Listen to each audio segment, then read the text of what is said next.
एक धार्मिक धारणा बनाकर उनके मोहल्लों में सौंपा गया है और तब तक समाप्त नहीं होगा जब तक हम लोग जाति पे चर्चा नहीं करेंगे। या तो दूसरा पहलू ये भी है कि अगर भारतीय संविधान को पूर्ण रूप से निष्ठा के साथ ईमानदारी पूर्वक अगर लागू कर दिया जाए तो फिर ये दलित और दबंग वाली व्यवस्था खत्म हो जाएगी और सिर्फ भारत में हम भारतीय समाज होंगे। और जब भारतीय समाज होंगे तो विश्व के सबसे श्रेष्ठ भारत भी होगा और समाज भी होगा। मैं सत्ता पर बैठे हुए लोग से मैं चलते चलते सवाल करता हूं कि भारतीय संविधान की अनुच्छेद 338 उसमें शेड्यूल कास्ट के मॉनिटरिंग करने के लिए अनुसूचित आयोग गठित करने का प्रावधान है। क्या बिहार में है? नहीं है।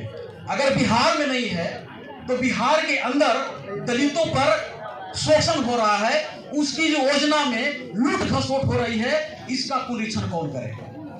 यानी सरकार जब तक ईमानदार नहीं होगा, जब तक दलितों का अधिकार नहीं मिलेगा, और जब दलित को अधिकार नहीं मिलेगा तो सभी क्षेत्रों में उनकी प्रतिनिधित्व नहीं होगी, और जब तक वो जातिवादी व्यवस्था पर हमलावर नहीं होगा, जब तक यहाँ की व्यवस्था खत्म नहीं होगी। इसी तरह से विभिन्न, अगर गिनाने लगूं वो समय नहीं है, गिनाने लगूं तो बहुत सी ऐसी सरकार की व्यवस्था आ जाएगी जिसमें ऐसा कानून बनाया गया है जिसमें दलित को और दलित बनाने का व्यवस्था की गई है। जैसे भी बिहार में एक कानून है, मैं इसलिए कह रहा हूं कि शायद कांग्रेस सरकार में है, मैं खिलाफ नहीं बोल रहा हूं, मांग है मेरा। जल जीवन हरियाली एक ऐसा कानून लाया गया जिससे तमाम प्रकार के जो शेड्यूल कास्ट के लोग जो सरकारी जमीन में बसे हुए हैं उनको भगाने का ये योजना है। इस पर पुनरीक्षण करना चाहिए इस कानून पे, इस कानून को किस रूप में लागू किया जाए। और भी कानून जो है, और भी जो कानून है इस देश में पहले से भी लागू है, शायद कांग्रेस की सरकार में ही लागू हुई होगी।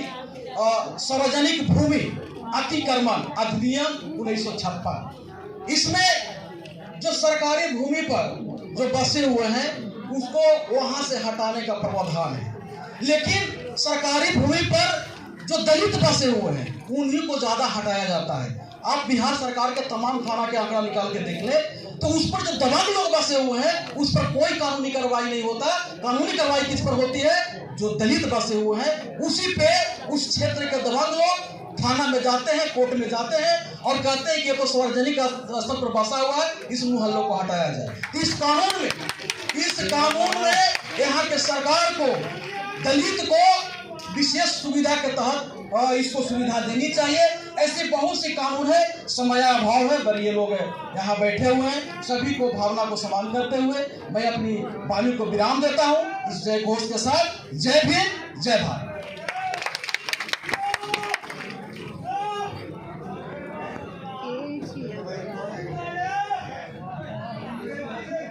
कृपया शांति बनाए रखें। ये संवाद है।